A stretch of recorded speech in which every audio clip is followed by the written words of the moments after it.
लीजिए सुनिए सादत हसन मंटो की लिखी कहानी 10 रुपए, मेरी यानी समीर गोस्वामी की आवाज में। वो गली के उस नुक्कड़ पर छोटी छोटी लड़कियों के साथ खेल रही थी और उसकी माँ उसे चाली, बड़े मकान जिसमें कई मंजिलें और कई छोटे छोटे कमरे होते हैं, मैं ढूंढ रही थी। किशोरी को अपनी खोली में बिठाकर और बाहर वाले से कॉफी चाय लाने के लिए कहकर वो इस चाली की 3 मंजिलों में अपनी बेटी को तलाश कर चुकी थी, मगर जाने वो कहाँ मर गई थी। संडास के पास जाकर भी उसने आवाज दी, ए सरिता, सरिता, मगर वो तो चाली में थी ही नहीं। और जैसा कि उसकी मां समझ रही थी, अब उसे पेचिश की शिकायत भी नहीं थी। दवा पिए बगैर उसको आराम आ चुका था और वो बाहर गली के उस नुक्कड़ पर, जहां कचरे का ढेर पड़ा रहता है, छोटी छोटी लड़कियों से खेल रही थी और हर किस्म के फिक्र तरद्दुद से आजाद थी। उसकी मां बहुत मुतफक्किर थी। किशोरी अंदर खोली में बैठा था और जैसा कि उसने कहा था, 2 सेठ बाहर बड़े बाजार में मोटर लिए खड़े थे, लेकिन सरिता कहीं गायब हो गई थी। मोटर वाले सेठ हर रोज तो आते ही नहीं। ये तो किशोरी की मेहरबानी है कि महीने में 1-2 बार मोटे आसामी ले आता है, वरना ऐसे गंदे मोहल्ले में, जहां पान की पीकों और जली हुई बीड़ियों की मिली जुली बू से किशोरी घबराता है, सेठ लोग कैसे आ सकते हैं। किशोरी चूंकि होशियार है, इसलिए वो किसी आदमी को मकान पर नहीं लाता, बल्कि सरिता को कपड़े वपड़े पहनाकर बाहर ले जाया करता है और उन लोगों से कह दिया करता है कि साहब लोग, आजकल जमाना बड़ा नाजुक है, पुलिस के सिपाही हर वक्त घात में लगे रहते हैं। अब तक 200 धंधा करने वाली छोकरियां पकड़ी जा चुकी हैं। कोर्ट में मेरा भी एक केस चल रहा है, इसलिए फूंक फूंक कर कदम रखना पड़ता है। सरिता की मां को बहुत गुस्सा आ रहा था। जब वो नीचे उतरी तो सीढ़ियों के पास रामदई बैठी बीड़ियों के पत्ते काट रही थी। उससे सरिता की मां ने पूछा, तूने सरिता को कहीं देखा है?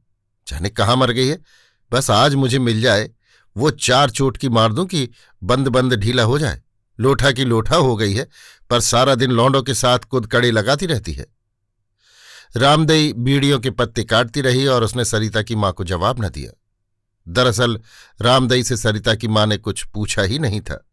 वो यूं ही बड़बड़ाती हुई उसके पास से गुजर गई, जैसा कि उसका आम दस्तूर था। हर दूसरे तीसरे दिन उसे सरिता को ढूंढना पड़ता था और रामदई को, जो कि सारा दिन सीढ़ियों के पास पिटारी सामने रखे बीड़ियों पर लाल और सफेद धागे लपेटती रहती थी, मुखातिब करके यही अल्फाज दोहराया करती थी। एक और बात वो चाली की सारी औरतों से कहा करती थी, मैं तो अपनी सरिता का किसी बाबू से ब्याह करूंगी, इसीलिए तो उससे कहती हूं कि कुछ पढ़ लिख ले। यहां पास ही एक स्कूल म्युनिसिपालिटी ने खोला है, सोचती हूं उसमें सरिता को दाखिल करा दूं। बहन, उसके पिता को बड़ा शौक था कि मेरी लड़की पढ़ी लिखी हो। इसके बाद वो एक लंबी आह भरकर आमतौर पर अपने मरे हुए शौहर का किस्सा छेड़ देती थी, जो चाली की हर औरत को ज़बानी याद था।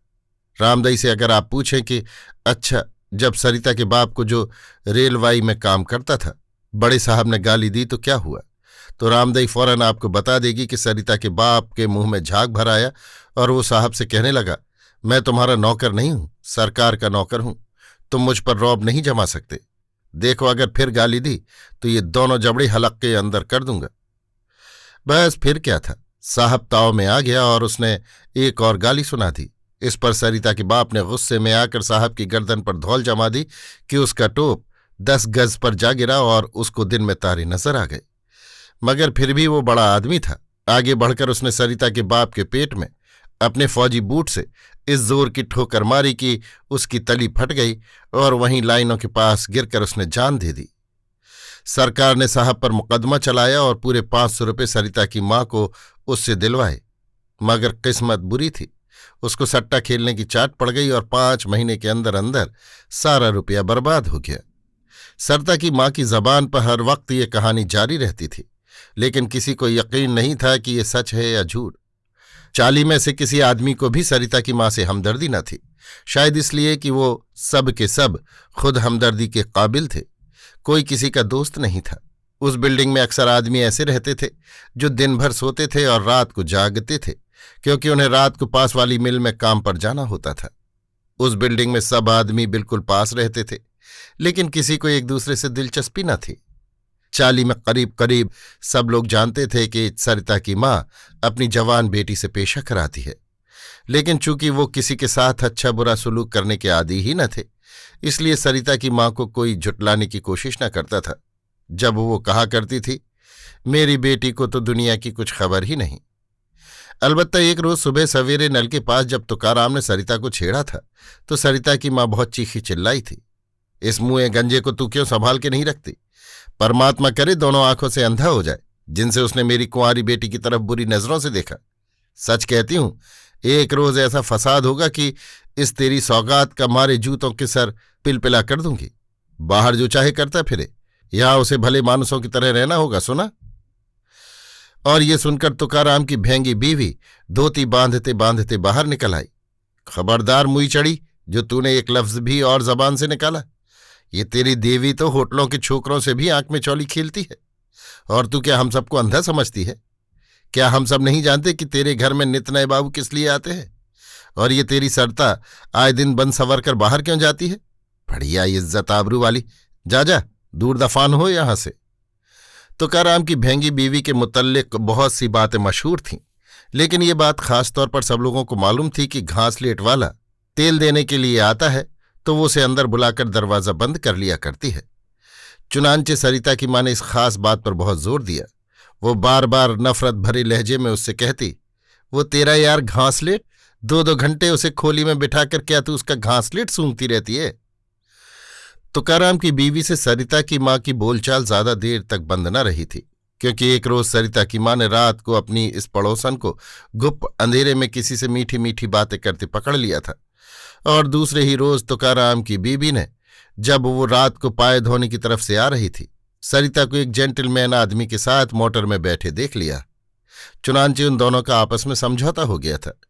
इसीलिए सरिता की माँ ने तुकाराम की बीवी से पूछा, तूने कहीं सरिता को नहीं देखा? तुकाराम की बीवी ने भेंगी आंख से गली के नुक्कड़ की तरफ देखा। वहां घूरे के पास पटवारी की लौंडिया से खेल रही है। फिर उसने आवाज धीमी करके कहा, अभी अभी किशोरी ऊपर गया था, क्या तुझसे मिला? सरिता की माँ ने इधर उधर देखकर हौले से कहा, ऊपर बिठाया आई हूं, पर ये सरिता हमेशा वक्त पर कहीं गायब हो जाती है, कुछ सोचती नहीं, बस दिन भर खेल कूद चाहिए। ये कहकर वो घूरे की तरफ बढ़ी, और जब सीमेंट की बनी हुई मुत्तरी के पास आई तो सरिता फौरन उठ खड़ी हुई और उसके चेहरे पर अफसुर्दगी के आसार पैदा हो गए। जब उसकी माँ ने खश्मालूद लहजे में उसका बाजू पकड़कर कहा, चल घर में चल के मर, तुझे तो सिवाय उछल कूद के और कोई काम ही नहीं। फिर रास्ते में उसने हौले से कहा, किशोरी बड़ी देर से आया बैठा है, एक मोटर वाली सेठ को बुलाया है, चल तू भाग के ऊपर चल और जल्दी जल्दी तैयार हो जा। और सुन, वो नीली जारजट की साड़ी पहन, और देख ये तेरे बाल भी बहुत बुरी तरह बिखर रहे हैं, तू जल्दी तैयार हो, कंघी मैं कर दूंगी। ये सुनकर कि मोटर वाले सेठ आए हैं, सरिता बहुत खुश हुई। उसे सेठ से इतनी दिलचस्पी नहीं थी जितनी कि मोटर से थी। मोटर की सवारी उसे बहुत पसंद थी। जब मोटर फर्राटे भरती खुली खुली सड़कों पर चलती और उसके मुंह पर हवा के तमाचे पड़ते तो उसके दिल में एक नाकाबिले बयान मसरत उबलना शुरू हो जाती। मोटर में बैठकर उसको हर शय एक हवाई चक्कर दिखाई देती और समझती कि वो खुद एक बगुला है जो सड़कों पर उड़ता चला जा रहा है। सरिता की उम्र ज्यादा से ज्यादा 15 बरस की होगी, मगर उसमें बचपना 13 बरस की लड़कियों का सा था। औरतों से मिलना जुलना और उनसे बातें करना बिल्कुल पसंद नहीं करती थी। सारा दिन छोटी छोटी लड़कियों के साथ ऊंट पटांग खेलों में मशरूफ रहती, ऐसे खेल जिनका कोई मतलब ही न हो।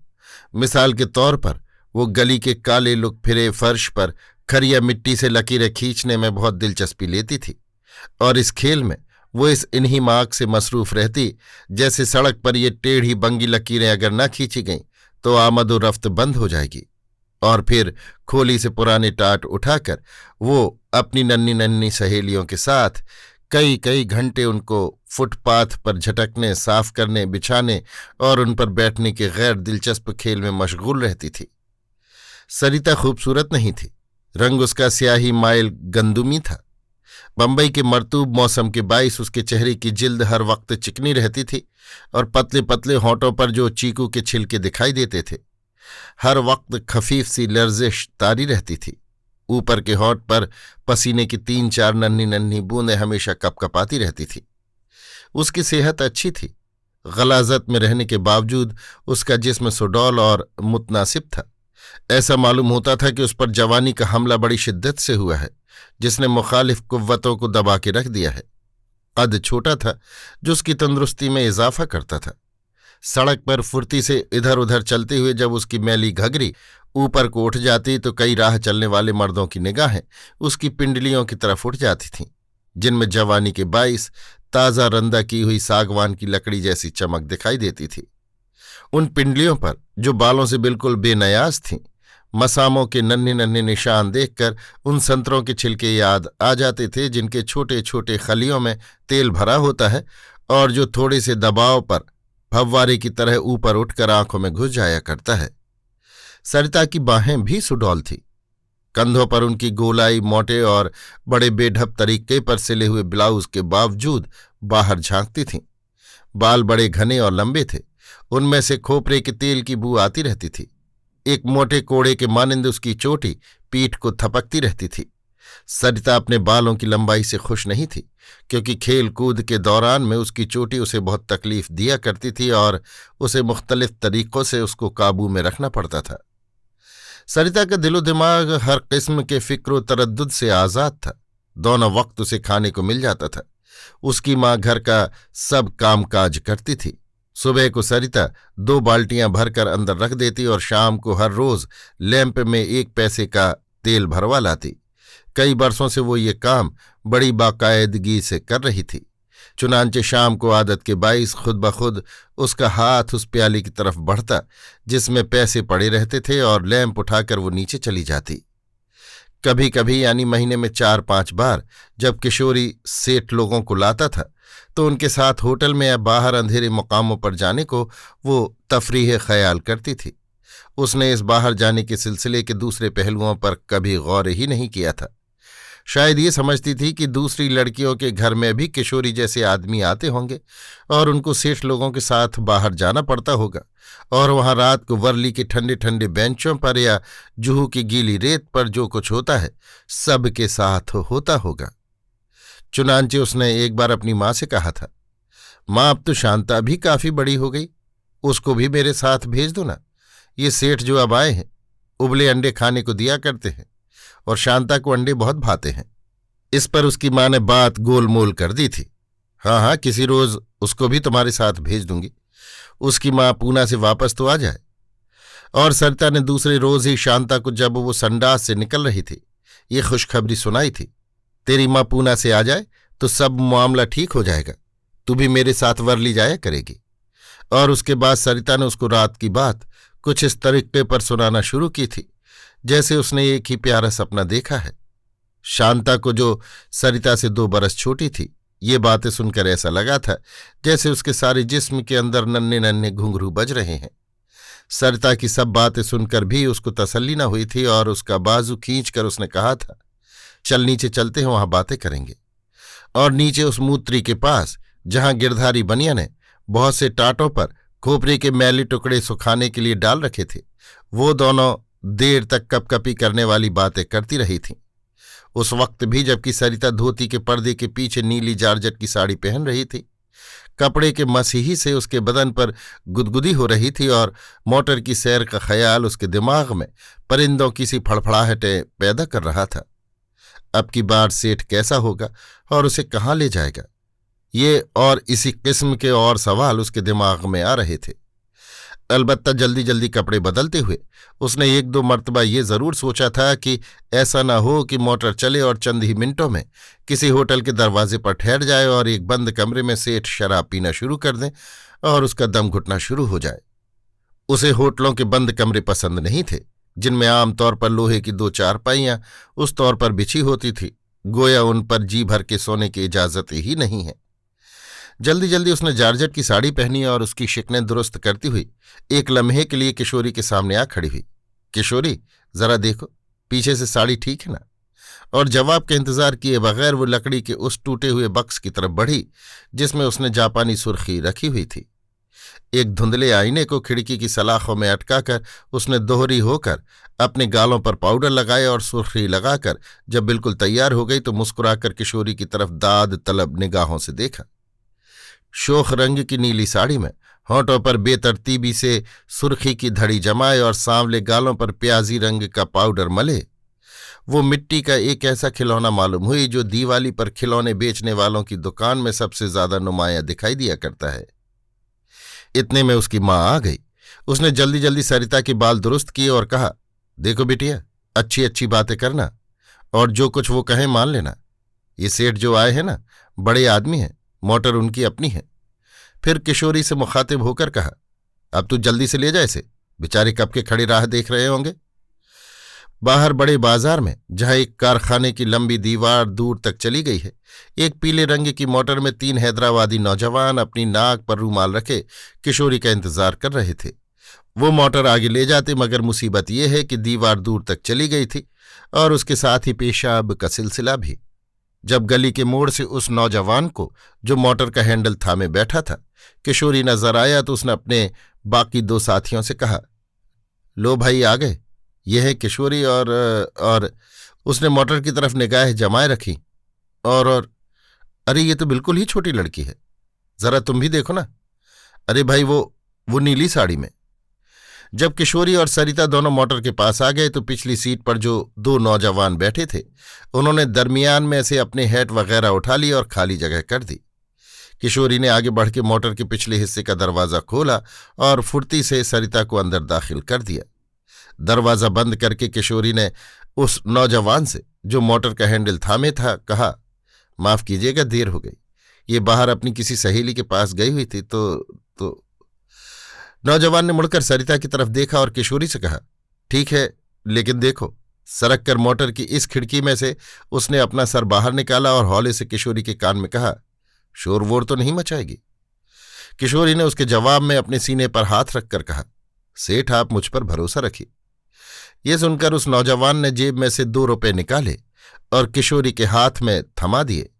जाओ ऐश करो। किशोरी ने सलाम किया और मोटर स्टार्ट हुई। शाम के 5 बजे थे।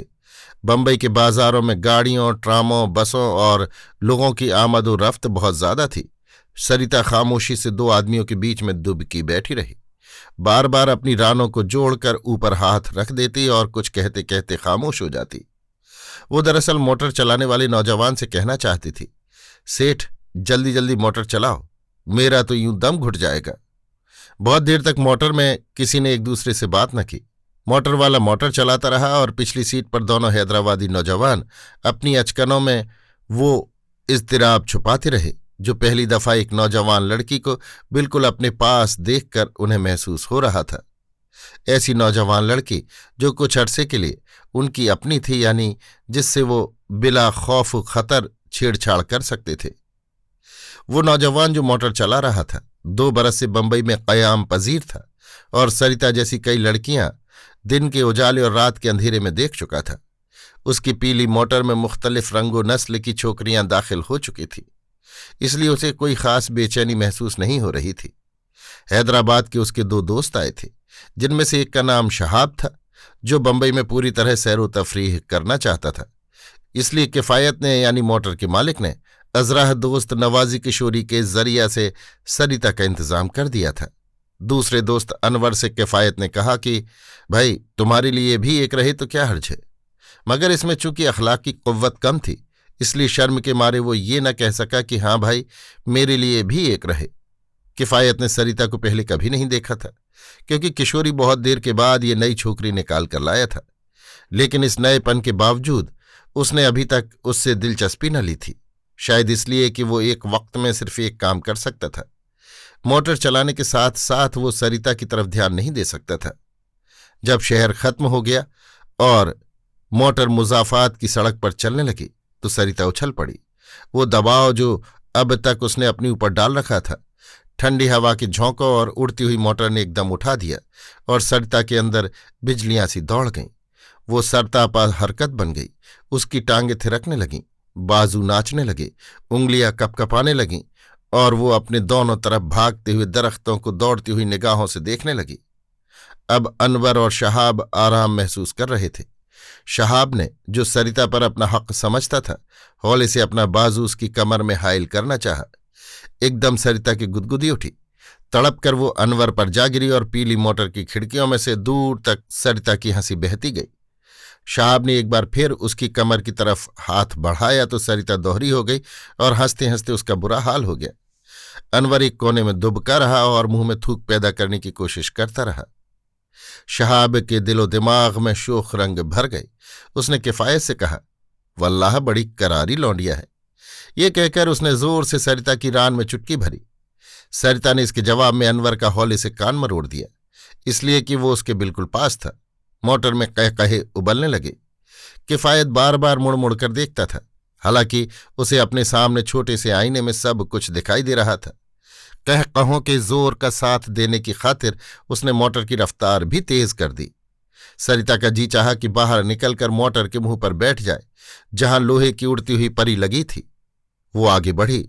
शहाब ने उसे छेड़ा, सो संभलने की खातिर उसने किफायत के गले में अपनी बाहें हायल कर दी। किफायत ने गैर इरादी तौर पर उसके हाथ चूम लिए। एक सनसनी सी सरिता के जिस्म में दौड़ गई और फांद कर अगली सीट पर किफायत के पास बैठ गई और उसकी टाई से खेलना शुरू कर दिया। तुम्हारा नाम क्या है? उसने किफायत से पूछा। मेरा नाम? किफायत ने पूछा। मेरा नाम किफायत है। ये कहकर उसने 10 रुपए का नोट उसके हाथ में दे दिया। सरिता ने उसके नाम की तरफ कोई तवज्जो न दी और नोट अपनी चोली में अड़स कर बच्चों की तरह खुश होकर कहा, तुम बहुत अच्छे आदमी हो, तुम्हारी ये टाई बहुत अच्छी है। उस वक्त सरिता को हर शय अच्छी नजर आ रही थी। वो चाहती थी कि जो बुरे भी हैं अच्छे हो जाएं और फिर ऐसा हो कि मोटर तेज दौड़ती रहे और हर शय हवाई बगुला बन जाए। एकदम उसका जी चाहा कि गाए। चुनांचे उसने किफायत की टाई से खेलना बंद करके गाना शुरू कर दिया। तुम्ही ने मुझको प्रेम सिखाया, सोए हुए हृदय को जगाया। कुछ देर ये फिल्मी गीत गाने के बाद सरिता एकदम पीछे मुड़ी और अनवर को खामोश देखकर कहने लगी, तुम क्यों चुपचाप बैठे हो? कोई बात करो, कोई गीत गाओ। ये कहती हुई वो उचक्कर पिछली सीट पर चली गई और शहाब के बालों में उंगलियों से कंघी करने लगी। आओ हम दोनों गाएं। तुम्हें याद है वो गाना जो देविका रानी ने गाया था? मैं बन की चिड़िया बन के बोलूं रे। देविका रानी कितनी अच्छी है। ये कहकर उसने दोनों हाथ जोड़कर अपनी थोड़ी के नीचे रख लिए और आंखें झपकाती हुए कहा। अशोक कुमार और देविका रानी पास पास खड़े थे। देविका रानी कहती थी, मैं बन की चिड़िया बन के बन बन बोलूं रे, और अशोक कुमार कहता था, तुम कहो ना। सरिता ने गाना शुरू कर दिया, मैं बन की चिड़िया बन के बोलूं रे। शहाब ने भद्दी आवाज में गाया, मैं बन का पंछी बन के बन बन बोलूं रे। और फिर बाकायदा ड्यूट शुरू हो गया। किफायत ने मोटर का हॉर्न बजाकर ताल का साथ दिया। सरिता ने तालियां बजाना शुरू कर दी। सरिता का बारीक सुर, शहाब की फटी हुई आवाज, हार्न की पोंपों, हवा की साएं साएं और मोटर के इंजन की फरफराहट, ये सब मिलजुल कर एक ऑर्केस्ट्रा बन गए। सरिता खुश थी, शहाब खुश था, किफायत खुश था। इन सबको खुश देखकर अनवर को भी खुश होना पड़ा। वो दिल में बहुत शर्मिंदा हुआ कि ख्वामख्वाह उसने अपने को कैद कर रखा है। उसके बाजुओं में हरकत पैदा हुई। उसके सोए हुए जज्बात ने अंगड़ाइयां ली और वो सरिता, शहाब और किफायत की शोर अफशा खुशी में शरीक होने के लिए तैयार हो गया। गाते गाते सरिता ने अनवर के सर से उसका हैट उतारकर अपने सर पर पहन लिया और ये देखने के लिए कि उसके सर पर कैसा लगता है, उचक्कर अगली सीट पर चली गई और नन्हे से आईने में अपना चेहरा देखने लगी। अनवर सोचने लगा कि क्या मोटर में वो शुरू ही से हैट पहने बैठा था। सरिता ने जोर से किफायत की मोटी रान पर तमाचा मारा। अगर मैं तुम्हारी पतलून पहन लूं और कमीज पहनकर ऐसी टाई लगा लूं तो क्या पूरा साहब न बन जाऊं? ये सुनकर शहाब की समझ में न आया कि वो क्या करे। चुनांचे उसने अनवर के बाजुओं को झंझोड़ दिया, वल्लाह तुम निरे चुगद हो। और अनवर ने थोड़ी देर के लिए महसूस किया कि वो वाकई बहुत बड़ा चुगद है। किफायत ने सरिता से पूछा, तुम्हारा नाम क्या है? मेरा नाम? सरिता ने हैट के फीते को अपनी ठोड़ी के नीचे जमाते हुए कहा, मेरा नाम सरिता है। शाह पिछली सीट से बोला, सरिता तुम औरत नहीं फुलझड़ी हो। अनवर ने कुछ कहना चाहा, मगर सरिता ने ऊंचे सुरों में गाना शुरू कर दिया, प्रेम नगर में बनाऊंगी घर में तज के सब संसार। किफ़ायत और आदाब के दिल में बैक वक्त ये ख्वाहिश पैदा हुई कि ये मोटर यूं ही सारी उम्र चलती रहे। अनवर फिर सोच रहा था कि वो चुगद नहीं है तो क्या है। प्रेमनगर में बनाऊंगी घर में, तज के सब संसार। संसार के टुकड़े देर तक उड़ते रहे। सरिता के बाल जो उसकी चोटी की गिरफ्त से आजाद थे, यूं लहरा रहे थे जैसे गाढ़ा धुआं हवा के दबाव से बिखर रहा है। वो खुश थी, शहाब खुश था, किफ़ायत खुश था, और अब अनवर भी खुश होने का इरादा कर रहा था। गीत खत्म हो गया और सबको थोड़ी देर के लिए ऐसा महसूस हुआ कि जो जोर की बारिश हो रही थी एकाएक ही थम गई है। किफ़ायत ने सरिता से कहा, कोई और गीत गाओ। शहाब पिछली सीट से बोला, हाँ हाँ, एक और रहे, ये सिनेमा वाले भी क्या याद करेंगे। सरिता ने गाना शुरू कर दिया, मेरे अंगना में आए आली, मैं चाल चलूं मतवाली। मोटर भी मतवाली चाल चलने लगी। आखिरकार सड़क के सारे पेच खत्म हो गए और समुद्र का किनारा आ गया। दिन ढल रहा था और समुद्र से आने वाली हवा खुन की इख्तियार कर रही थी। मोटर रुकी। सरिता दरवाजा खोलकर निकली और साहिल के साथ साथ दूर तक बेमकसद दौड़ती चली गई। किफ़ायत और शहाब भी इस दौड़ में शामिल हो गए। खुली फजा में बेपाया समुंदर के पास ताड़ के ऊंचे ऊंचे पेड़ों तले गीली गीली रेत पर सरिता समझ न सकी कि वो क्या चाहती है। उसका जी चाहता था कि बायक वक्त फजा में घुल मिल जाए, समुंदर में फैल जाए, इतनी ऊंची हो जाए कि ताड़ के दरख्तों को ऊपर से देखे, साहिल की रेत की सारी नमी पैरों के जरिए से अपने अंदर जज्ब कर ले, और फिर वही मोटर हो और वही उड़ाने, वही तेज तेज झोंके और वही मुसलसल पोंपों। वो बहुत खुश थी। जब तीनों हैदराबादी नौजवान साहिल की गीली गीली रेत पर बैठकर बियर पीने लगे तो किफ़ायत के हाथ से सरिता ने बोतल छीन लिया। ठहरो, मैं डालती हूं। सरिता ने इस अंदाज से गिलास में बियर उंडेली कि झाग ही झाग पैदा हो गए। सरिता ये तमाशा देखकर बहुत खुश हुई। सांवले सांवले झागों में उसने अपनी उंगली खबोई और मुंह में डाल ली। जब कड़वी लगी तो बहुत बुरा मुंह बनाया। किफ़ायत और शहाब बेख्तियार हंस पड़े। जब दोनों की हंसी बंद हुई तो किफ़ायत ने मुड़कर अपने पीछे देखा। अनवर भी हंस रहा था। बियर की 6 बोतलें कुछ तो झाग बनकर साहिल की रेत में जज्ब हो गईं और कुछ किफ़ायत, शहाब और अनवर के पेट में चली गईं। सरिता गाती रही। अनवर ने एक बार उसकी तरफ देखा और ख्याल किया कि सरिता बियर की बनी हुई है। उसके सांवले गाल समुद्र की नमालूद हवा के मस से गीले हो रहे थे। वो बेहद मसरूर थी। अब अनवर भी खुश था। उसके दिल में ये ख्वाहिश पैदा हो रही थी कि समुंदर का सब पानी बियर बन जाए और वो इसमें गोते लगाए, सरिता भी डुबकियां लगाए। 2 खाली बोतलें लेकर सरिता ने एक दूसरे से टकरा दी। झनकार पैदा हुई और सरिता ने जोर जोर से हंसना शुरू कर दिया। किफ़ायत, शहाब और अनवर भी हंसने लगे। हंसते हंसते सरिता ने किफ़ायत से कहा, आओ मोटर चलाएं। सब उठ खड़े हुए। खाली बोतलें गीली गीली रेत पर औंधी पड़ी रहीं और वो सब भागकर मोटर में बैठ गए। फिर वही हवा के तेज तेज झोंके आने लगे, वही मुसलसल पोंपों शुरू हुई और सरिता के बाल फिर धुएं की तरह बिखरने लगे। गीतों का सिलसिला फिर शुरू हुआ। मोटर हवा में आरे की तरह चलती रही। सरिता गाती रही। पिछली सीट पर शहाब और अनवर के दरमियान सरिता बैठी थी। अनवर ऊँघ रहा था। सरिता ने शरारत से शहाब के बालों में कंघी करना शुरू की, मगर इसका नतीजा ये हुआ कि वो सो गया। सरिता ने जब अनवर की तरफ रुख किया तो उसे वैसा ही सोया हुआ पाया। उन दोनों के बीच में से उठकर वो अगली सीट पर किफ़ायत के पास बैठ गई और आवाज दबाकर हौले से कहने लगी, आपके दोनों साथियों को सुला आई हूं, अब आप भी सो जाइए। किफ़ायत मुस्कुराया, फिर मोटर कौन चलाएगा? सरिता भी मुस्कुराई, चलती रहेगी। देर तक किफ़ायत और सरिता आपस में बातें करते रहे। इतने में वो बाजार आ गया जहां किशोरी ने सरिता को मोटर के अंदर दाखिल किया था। जब वो दीवार आई जिस पर यहां पेशाब करना मना है कि कई बोर्ड लगे थे तो सरिता ने किफ़ायत से कहा, बस यहां रोक लो। मोटर रुकी। पेशतर इसके कि किफ़ायत कुछ सोचने या कहने पाए, सरिता मोटर से बाहर थी। उसने इशारे से सलाम किया और चल दी।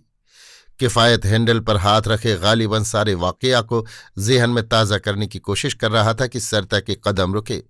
मुड़ी और चोली में से 10 रुपए का नोट निकालकर किफ़ायत के पास सीट पर रख दिया। किफ़ायत ने हैरत से नोट की तरफ देखा और पूछा, सरिता ये क्या? ये 10 रुपए में किस बात के लूं? कहकर सरिता फुर्ती से दौड़ गई और किफायत सीट के गद्दे पर पड़े हुए नोट की तरफ देखता रह गया। उसने मुड़कर पिछली सीट की तरफ देखा। शहाब और अनवर भी नोट की तरह सो रहे थे।